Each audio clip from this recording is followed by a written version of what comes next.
What is up, Cough Country? Welcome back. It's Steve with the news. You're here for more of that Cough Country cannabis news. I know you are. You got the taste in your mouth for it. Well, you might be asking yourself, Steve, where's the newsroom?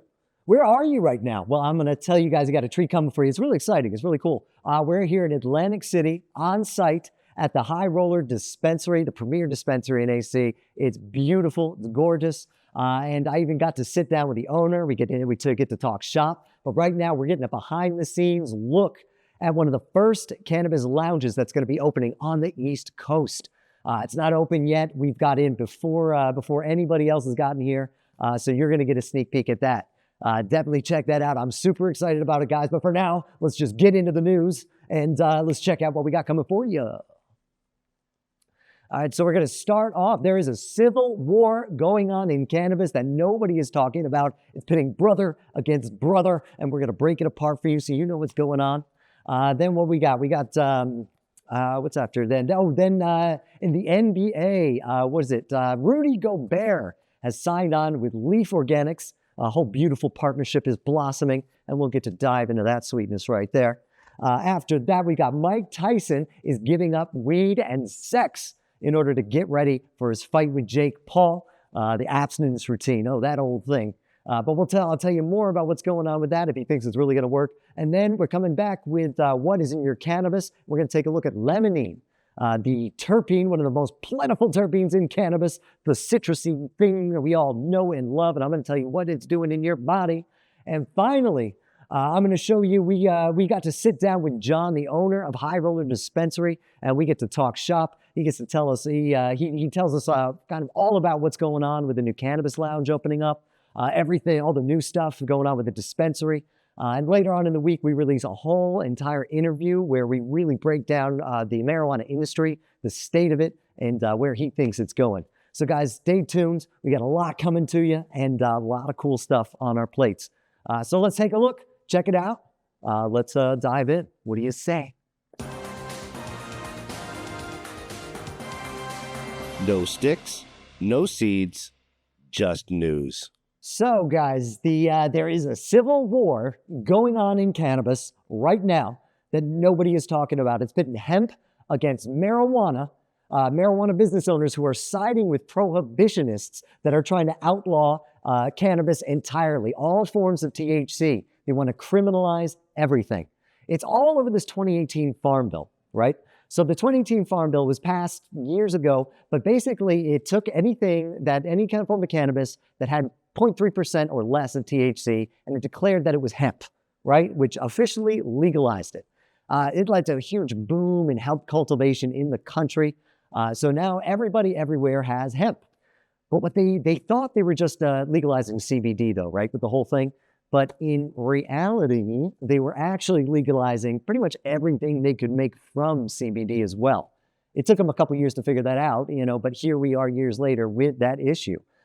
So you have all these hemp companies that are out there in the marketplace selling these THC alternatives, but they're not loaded with any of the taxes or any of the regulations that these legitimate licensed marijuana companies are dealing with. So a lot of these companies are so pissed off about the whole competition situation that they find that these licensed marijuana companies are siding with prohibitionist groups that are actually calling for an outlaw, a full ban on anything and all things THC, in order just to overnight criminalize all these hemp guys and just start a crackdown going, just pull all the competition away.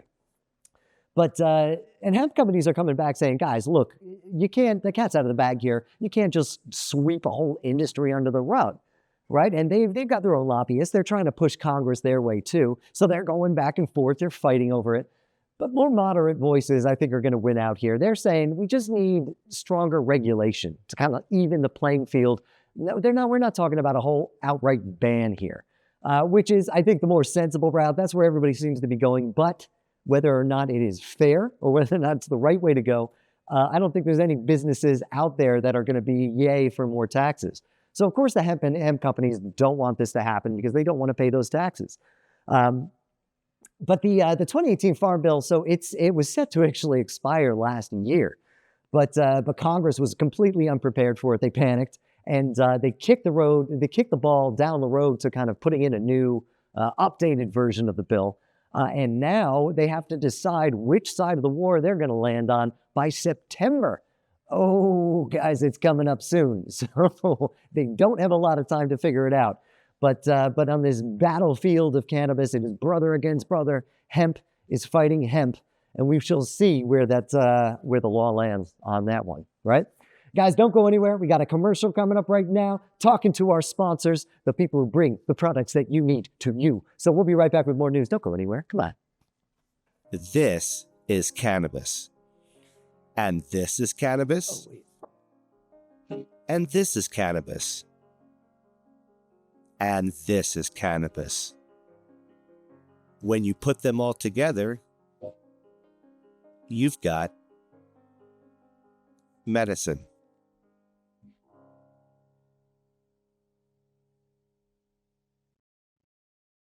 Welcome back, guys. A quick commercial. We're back with more news. So it looks like Leaf Brands, it's a big cannabis company out of California.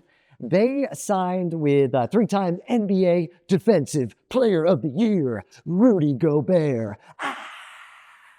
He's the 7'2" giant, the French giant playing for the Minnesota Timberwolves. They call this guy the Stifle Tower and the French Rejection. Yeah, I don't know. You can do better. But so apparently he's one of the top defensive players in the league. He's made his name that way, but I also hear he's overrated. So, could go either way. But Leaf Brands, so they signed Rudy on as their kind of brand ambassador. But Leaf Brands is this huge vertically integrated cannabis company in California, right? So what does that mean? So means vertically integrated means they kind of do the whole shebang, the whole spiel. They grow the marijuana, they process it, they manufacture it, they package it, deliver it, sell it. So they're doing everything themselves. And a big part of their vision for cannabis is cannabis as like kind of an avenue toward wellness. So cannabis for wellness. So yeah, they sell THC products in California, but it's a lot of their business is about Leaf Organics, which specializes in CBD products and more wellness-oriented things. And also they got this other company, Paleopause. I love it. It's a company that specializes in CBD pet treats. So that's a great one. And those are kind of the companies that Rudy is going to be involved in himself. When asked about the partnership, he said he was super excited. He said, "I've always prioritized health and well-being." Good for you, Rudy. He's thrilled to partner with him, with somebody who has a commitment to creating premium wellness products with natural ingredients, and that resonates deeply with him. He used the word resonate, so you know it's real. But Rudy, he signed on a brand ambassador. But his own charity, Rudy's Kids, he's got his own charity. Look at this guy. They're going to do like an annual fundraising campaign with Leaf, where half the profits are going to go toward groups that support getting underprivileged children access to things they don't have, like health, education, recreation. So it sounds super nice. It sounds like a nice charity. They do a lot of food drives, fundraisers, helping kids rise above the challenges in their lives. So it's very sweet. And it's only been since last July that the NBA lifted the marijuana ban on the league and allowed players to actually interact and do business with marijuana companies. So Rudy's right out of the gate, and it looks like a nice guy. It'll be lovely partnership for them both, I am sure. So guys, elsewhere, what are we doing here? We got, what are we looking at? We're doing Tyson. Guys, if you ask Mike Tyson, right? The old boxer adage, women weaken legs. You see it in Rocky. Mick said it. If you ask Mike Tyson about it, he's going to say it's absolutely true because he's abstaining both from sex and marijuana. So the former heavyweight, he's been named the baddest man on the planet, the youngest ever to win the heavyweight championship. This guy retired in 2005, right? But he's back in training. He's getting ready for his new fight, his July 20th bout with Jake Paul, the YouTuber turned boxer that's made his name fighting other YouTubers and, ex-athletes and whatever. But so Mike Tyson is giving up sex and marijuana to get himself back in shape 19 years after his last official professional boxing ring. And ever since then, he's been a huge cannabis advocate in this space. He came out with his company Tyson 2.0. They have the marijuana seed, the marijuana gummies in the shape of the ear with a bite taken out of them, referencing Tyson's fight with Evander Holyfield where he bit his opponent's ear. And he's done a lot to normalize the industry just in general. So he's been a big cannabis guy. So when they asked him, Mike, why are you abstaining from cannabis and sex for the fight? He said, discipline. Doing what you hate doing, but doing it like you love it. Words of wisdom there. I hate not smoking, but I'm doing it like I love it. I hate not sleeping with my wife, but I'm doing it like I love it. I don't know what your wife would say about that. But his publicist said that, well, really, it's the fight takes place in Texas, and marijuana is still one of the prohibited substances, so that's why. See, that's why you have a publicist, Mike. That's why go to them first. But apparently it's not Mike's first go at abstinence for the sake of the sport. A couple years after he retired, he actually said in an interview, well, he kind of inferred that during the height of his career, he actually spent 5 years abstaining from sex to kind of keep himself in shape ahead of his opponents. But apparently he might have had a little regret about it. I understand why. He said when asked about it, yeah, because I'm an idiot, I'm just so stupid. I just went by what people told me. Boxing is going to mess you up. Girls boxing. I entered this profession, a brainless individual looking for glory. But I mean, he's still got to believe in it a little bit. He's coming into this fight as the underdog in his new abstinence routine, coupled with his intense workout. He's hoping that's going to hand him the fight because he is coming down below as an underdog here. But why is it that he's fighting Jake Paul? Who is allowing this guy to go out and bait ex-athletes into fighting him? And he's calling himself a fighter.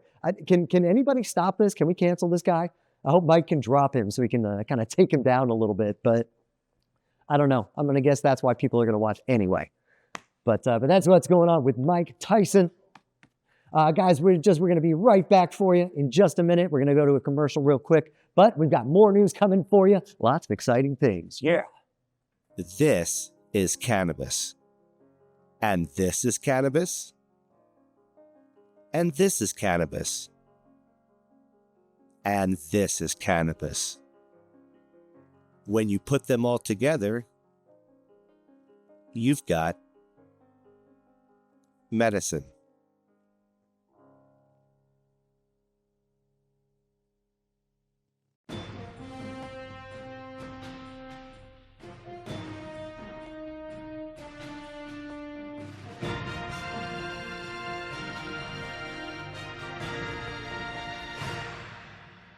Back to the news before you even knew it. At the blink of an eye. Look at that.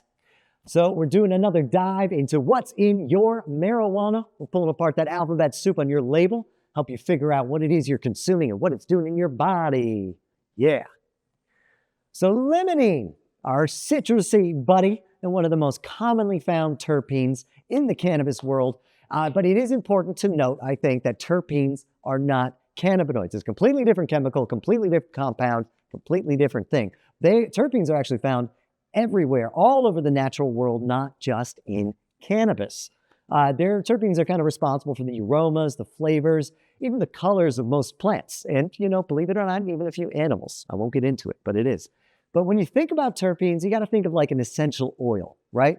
It's going to smell really heavily, even taste really heavily, even though you're not supposed to consume essential oil. Don't do that. Of the thing it's supposed to be without having any of that plant material actually in there. And that happens all thanks to terpenes. So think of essential oils. So the essential oil of a lemon, for example, is going to be chock full of, you got it, limonene. I'm so proud of you. I knew you knew that one. So think of all the lemon things you see in life, all the lemon things that have terpenes in them. Limonene can be a flavor, it can be a fragrance. They use it as an insect repellent, an antibacterial, even as an industrial solvent. So limonene is not just flavor and smell, it's all sorts of things. Here's a fun fact for you. Bet you didn't know this one. I bet you thought that a lemon is the thing that has the most limonene in it. Is that what you thought? Well, you're wrong, because it's an orange actually has more limonene in it than a lemon does. Ha ha, whip that out at the next party you go to. You'll be the talk of the town there, huh? But limonene also doesn't just hang out with citrus, right? You're going to find it all over the place. You'll find it in pine, rosemary, mint, fennel, even juniper. All my juniper fans out there, I bet you're excited about that one.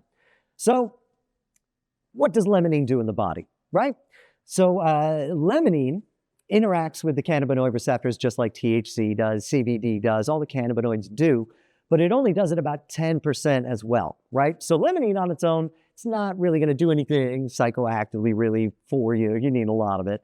But when you combine it with other cannabinoids, specifically with THC, it does a lot with THC, the cannabinoid receptors start firing off in ways they never ever did with just straight THC. And that's an example of the entourage effect, where the sum of the parts is greater, or the whole is the sum of the things add together to make the higher effect. I wish I could have said that better, but I didn't. So here we are. But limonene is known to be a natural mood elevator, right? It's an antidepressant.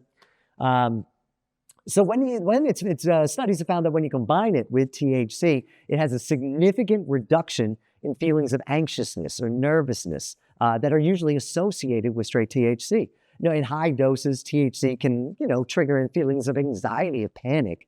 A lot of people have examples of that. But limonene can actually step in and kind of calm that anxiety down a little bit, kind of mediate the antagonizing effects of THC. And of course, more studies need to be done, but there is evidence saying that limonene can act as an anti-inflammatory, taking down chronic inflammation, a general cause of overall unwellness. They say it can be an antioxidant, absorbing those free radicals that are just tearing through the body like shrapnel in the liver. It can eliminate carcinogens. That's always a nice thing. It even can reduce tumor growth, so it has anti-cancer properties as well. I mean, limonene does everything. You find it in household cleaners because of its antibacterial, antifungal, antimicrobial properties. Citronella, it's in citronella candles in your 4th of July party, driving those mosquitoes away from your burgers. Well, thank you for limonene for that.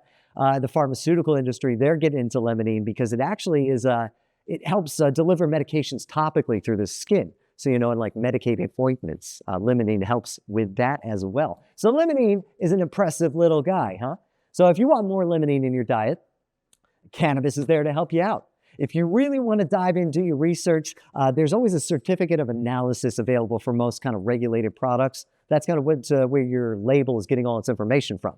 So if you go to your dispensary, they should be able to produce that. But if you really want to dive into what's in there, but you can always just ask your bud tender, and they're going to direct you to those limonene-loving strains we all appreciate, like Do-Si-Do, Miracle Alien Cookies, Gelato, things like Jack Herrera as well.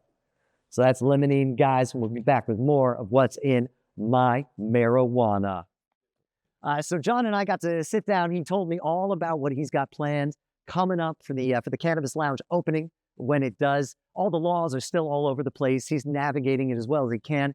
But we really dive into what goes into owning a dispensary business, especially in Atlantic City, and what people are looking for with this kind of new opportunity, this cannabis lounge that's starting to pop up in all sorts of legal markets. But definitely check it out, guys. We got some video for you. Got some clips. Take a look. It's really interesting. He's got tons of insight into the cannabis industry. You're not going to want to miss this. Take a look. What's up, Cough Country? I am sitting down with John Cohn, one of the owners of High Rollers Dispensaries here in Atlantic City, New Jersey. And we're going to make sure we get some B-roll of this place because this place is absolutely beautiful. It's a gorgeous, gorgeous dispensary. The displays are gorgeous. You got people coming around helping you all the time. I've never actually really been in a dispensary like this, but kind of with this feel. John, what's the kind of the vision behind this place? Like, how'd you get here? Really just trying to appeal to the widest variety of customers. So Okay. some people know what they want. They do an online order. They want to be in and out in minutes. We try to cater to that customer with a distributed workflow, different fulfillment from order entry and order placement. Oh, okay. So I don't know if you made a purchase, but I know you will. Yeah, of course. But just kidding. So we have a decoupled process. So you can either order online, you can order at a kiosk when you walk in the door. Okay. You can we have concierge bud tenders that'll come up and work with you individually, take your order for you on an iPad. Okay. Or you can place it at the register at an order entry station. But then your order, no matter how you place it, is fulfilled in the vault by 1 to 3 inventory people that manage the product. So it allows them to specialize. They know where the products are, and allows the bud tenders up front to specialize in knowing kind of what we have, what they do, where their effects. So that was a super, super interesting conversation. I just want to thank John so much for taking the time to sit down with me, kind of go over things, give me this sneak peek behind the scenes of what's going on with the cannabis lounges in New Jersey. And definitely check it out, guys. Later in the week, we're going to be dropping the full interview. If you thought that one was informative, it's just skimming the surface. John and I really get into the nitty gritty of what's going on in the cannabis industry and kind of what he sees coming up in the future. So really, really interesting talk. John has tons of experience in the cannabis industry. You're not going to want to miss that. So that's coming up as well. And I hope you enjoyed this kind of place. I'm super excited to see what they do with it. The High Rollers Dispensary, they're going to be doing an event June 3rd. You want to come check this place out. You're going to want to do it then. Definitely look it up. It's going to be really cool stuff going on over here. So guys, we got other personal Cough Country news for you. I wanted to let you know personally that on Tuesday the 28th, we're going to have Late Night Green coming live to you from Cough Country TV. They're sitting down with the guys from Cushy Labs, going to pick their brains a little bit. Philly Phil and TJ are going to sit down, talk to them, really get into the opinion of industry insiders. You're not going to want to miss that. It's going to be a really cool show. That's coming on Tuesday the 28th. The interview is going to be at 8:30. Late Night Green, the late night show is going to be at 10. You're going to want to stick around for that. It's going to get wild. It's going to get crazy. I'll tell you what. And guys, it's going to be available on the Cough Country TV YouTube channel. It's going to be on the Late Night Green YouTube channel, Cough Country TV, Rumble. So it's going to be all sorts of places. You're not going to miss it. Go to your favorite platform. It'll be there for you. So guys, stay tuned for that. Definitely check it out. All right, guys, thanks so much for joining us. This has been Cough Country News. I'm excited you were here. It's been a really interesting day. Check out all the stuff we're putting out. You're not going to want to miss it. Be sure you like, subscribe, and follow. We're coming out with this stuff every week, keeping you up to date on what's going on in your cannabis world. So do yourself a favor and do it. But guys, I will see you next time here on Cough Country News, where it's always no sticks, no seeds, just news. Just news. No sticks, no seeds, just news.